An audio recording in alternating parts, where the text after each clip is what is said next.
Hola, well, today's recipe is going to be albóndigas. So albóndigas, and I know that might be hard to pronounce, but albóndigas are meatballs, Mexican meatballs. So there's two parts of the recipe. One is going to be how to prepare the albóndigas, and the other part is how to prepare the sauce, that it's tomato based. So let's get started. So let's start with the sauce.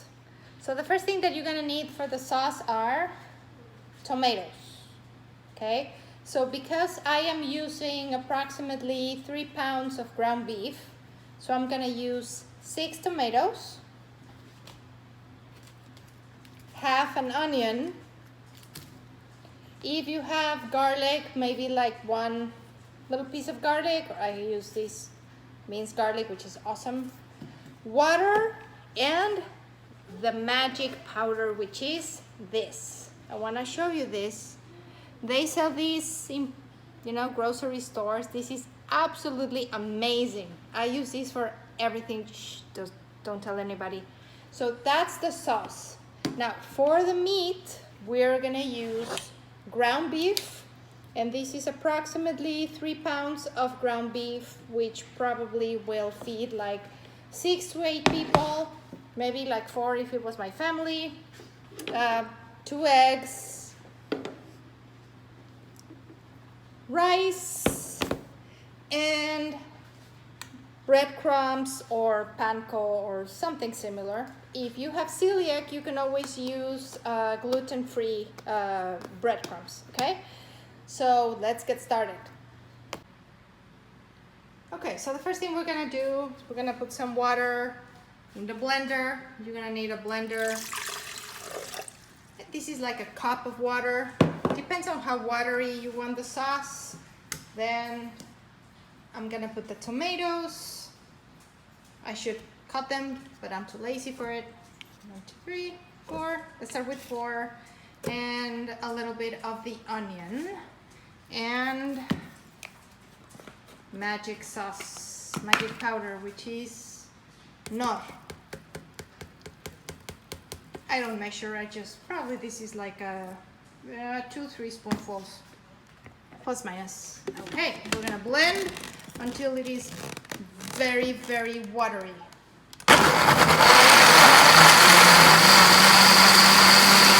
Okay, so once this is completely blended, if you can see, they have like a very watery consistency. Now we're gonna put it in a pot. Put a little bit of olive oil, and we're gonna let this cook. Because while this cooks, we're gonna make the albóndigas. So now for the albóndigas. So you have 3 pounds of ground beef, and you're gonna put, if you don't have, it's okay, 2 eggs. 1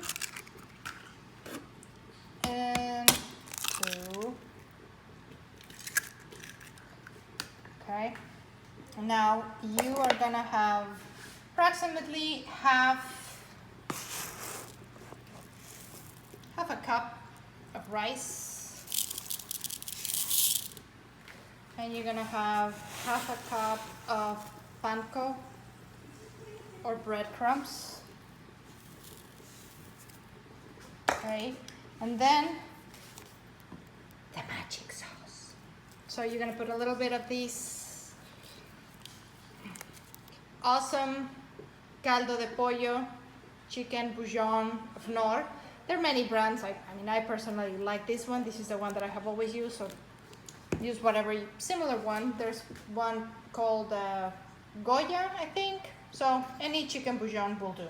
And now what you're gonna do, start mixing everything. Now, if you have kids, this is a very, very fun activity for the kids. Just make sure they wash their hands before. What you're gonna do is just mix everything. Now, again, depending on how much rice you want or how much breadcrumbs you want, you can add more or less, right? So if you want more meat, then half a cup will do of each. If not, then you can add a little bit more. Okay, so after the meat is prepared, you're gonna make the meatballs with your hand. They're gonna be kind of like the size of a golf ball. Just round them up. This is a great activities for the kids as well. So if you wanna have them help, great. If not, well, you can do it on your own. So approximately, as I said, like a size of golf ball, and you just make them and you put them on the sauce that it's already cooking. And then you let your albóndigas cook for approximately 45 minutes to an hour. Look at this, beautiful. Okay, back to you in a little bit.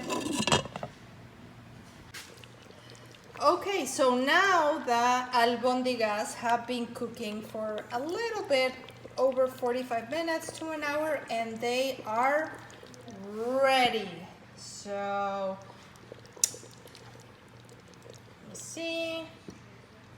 Look at this deliciousness. Oh,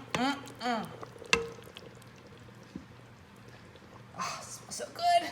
Okay, so on the side, I prepared some rice.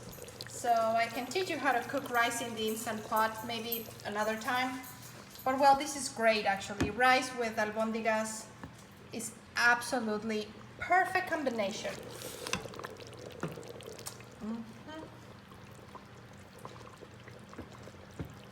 Look at this. Okay, so that was the recipe for albóndigas. Enjoy, buen provecho.